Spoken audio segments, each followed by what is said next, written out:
ঠিক যে জায়গায় দাঁড়ায় আছি এই জায়গায় দাঁড়াই আমরা হলো একটা গ্রুপ ছবি তুলছিলাম, মানে আমাদের পুরো ফ্যামিলি। আমাদের ফেসবুক পেজের পেছনে এখনও কভার ফটো দেখবেন ওই ছবিটা আছে আর কি।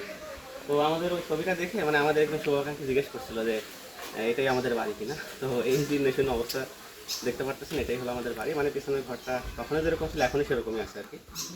তো যাই হোক, এই ভিডিওটা আসলে তৈরি করতাম না। ভিডিও তৈরি করার মূল উদ্দেশ্য হলো আসলে জীবন কখন কাকে কোথায় নিয়ে যায় আসলে বলা যায় না। তো আমি তো চেষ্টা করব মানে আমার কর্ম, আমার পরিশ্রমের দ্বারা ভাগ্য পরিবর্তন করার। যদি এমন হয় যে 5 বছর পরে আমি সব কিছু পরিবর্তন করতে পারছি, তাইলে হয়তো সেদিন এই এই ভিডিওটাই হয়তো একটা গল্প তৈরি হবে, যার কারণে হলো আজকের ভিডিওটা তৈরি করতেছি। তো এইটাই হলো মানে এই যে পাশে যে ঘরটা দেখতে পারতেছেন, মানে এটাই মূলত আমাদের থাকার ঘর। তো এই পাশে হলো মানে আমাদের টিউবওয়েল, বাসন সহ। আর এইদিকে যে ঘরটা দেখতে পারতেছেন, মানে এইটা হলো মূলত আমাদের হাঁস, মুরগি, গরু, ছাগল যা কিছু আছে সব ঝামেলা মোটামুটি এখানে। মানে যে 2টা গরু এখন আছে আর কি, মানে আগে অনেকগুলো ছিল, ওইগুলো বিক্রি করা হয়েছে। তো তারপরে মানে এইদিকে যতটুকু দেখাইলাম এইটা হলো আমাদের ভেতর বাড়ি। এইখানে মোটামুটি টোটাল 9 শতাংশ জমি, যেটা আমার বাবা হলো মানে পৈতৃক সম্পত্তি হিসেবে পায় আর কি। তো তার পরবর্তীতে মানে বাড়িটারি করার পরে অনেক সময় পরে আমরা এই যে এইদিকে যেটা দেখতে পারতেছেন এটা হলো 5 শতাংশ, যেটা আমরা পরবর্তীতে ক্রয় করি। যে এখন দেখতে পারতেছেন মানে যে অংশটা, এটা হলো পরবর্তীতে আমরা আর কি ক্রয় করি। মানে এখানে টোটাল 5 শতাংশ মতো আছে, এটা আমাদের বাগান বাড়ি।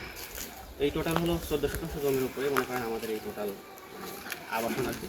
তো এইদিকে আমরা মোটামুটি আমাদের এই যে মুরগি দেখতে পারতেছেন, এই যে ছাগল আছে, হ্যাঁ। তো এইগুলো আমরা মুক্তচারণ পদ্ধতিতে এখানে আর কি রেখে দিই, মানে যদিও জায়গাটা কম আর কি।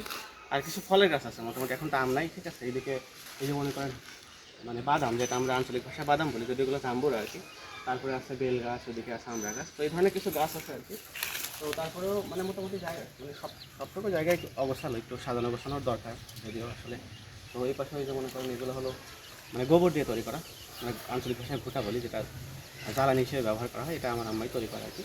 আর এইদিকে মোটামুটি এই যে এইদিকে মানে বর্জ্য ব্যবস্থাপনা যা কিছু আছে সব কিছু আমরা এই সাইডটায় রাখি আর কি, ঠিক আছে। তো মোটামুটি এই হলো অবস্থা যে এগুলো হাঁসগুলো মানে আমাদেরই, মানে এগুলো খাকি ক্যাম্বেল হাঁস। এই হাঁসগুলোর মানে ওইভাবে পানির প্রয়োজন হয় না, যার কোনো খোলামেলা জায়গায় থাকে আর কি। তো এই হলো ব্যাপার। তো সব মিলে যতটুকু দেখানোর আর কি আমরা মানে সম্ভব দেখানোর চেষ্টা করছি। তো চেষ্টা করবো সব কিছুই গোছানোর। মানে আমি আসলে এখন ওইভাবে ফুলি মানে এখানে শিফট করি নাই, কন্টেন্ট ক্রিয়েশন বা ফার্মিং এটা কোনো কিছু আসলে ওইভাবে মানে ফুলই শুরু করি না। আসলে অনেক সীমাবদ্ধতা থাকে মানুষের জীবনে।